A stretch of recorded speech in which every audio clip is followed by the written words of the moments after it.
New York State has some of the most strict gun laws in the country, but that hasn't stopped illegally trafficked firearms from flooding into the state. News 10 ABC's Juliana Bruno giving us an inside look at how federal and local agents working together to stem that tide and reduce the gun violence in the capital region and beyond.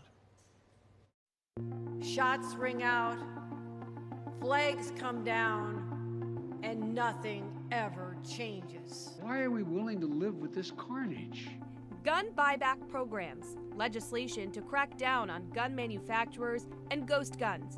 For years, politicians have been talking about how to stop the flow of illegal guns into New York State. It's not like we can just shut one valve off and it goes away. That's Brian DiGirolamo, Assistant Special Agent in charge at ATF, the Bureau of Alcohol, Tobacco, and Firearms for upstate New York. If you ask him, the phrase iron pipeline is actually a bit of a misnomer for the movement of these firearms into our communities. We have thousands of different smaller trafficking networks that are bringing guns up here. And they're not all coming up from I-95 from Florida and South Carolina. As you go further north from the city, you tend to see more of it coming from New York State itself. The significant uptick in gun violence across the country has created a lot of demand within his agency to put out resources and bring new strategies to other crime-fighting entities, like the newly expanded Capital Region Crime Analysis Center in Albany. It's a part of the state's Division of Criminal Justice Services, or DCJS.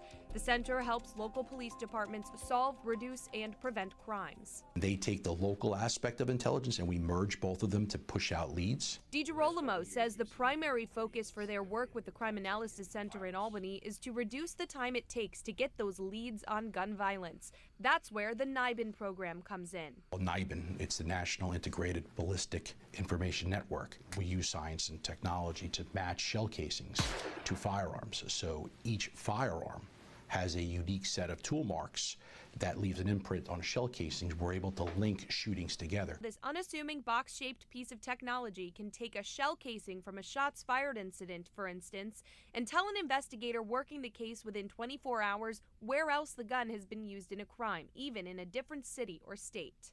NYBIN machines are currently operational at the crime analysis centers in the Hudson Valley, Southern Tier, and Capital Region. They're having hits. And of those, we've had more than a half dozen where there's been matches to other events. John Riegert is the director of the Capital Region Crime Analysis Center. Riegert says the timeliness this tech brings to an investigation is critical, even if it is not a perfect science. It's not 100%, it's not the fingerprint, but it's a 99% likelihood that those two casings match, and it's certainly enough for an investigator to further his investigation. The collaboration is a win-win for local and federal gun violence reduction efforts. Whether it's the shooting in Albany that may relate to another shooting in Albany, or perhaps a shooting in Troy or Schenectady or elsewhere. What we're doing here in New York State is we're setting a trend for the rest of the nation. It hasn't been done. It's breaking down the silos between the police departments in different levels. It's groundbreaking, and other states are now looking towards New York State as a model to kind of build out their system. Through the partnership with ATF, all crime analysis centers in the state are looking to have a NYBIN program in their facilities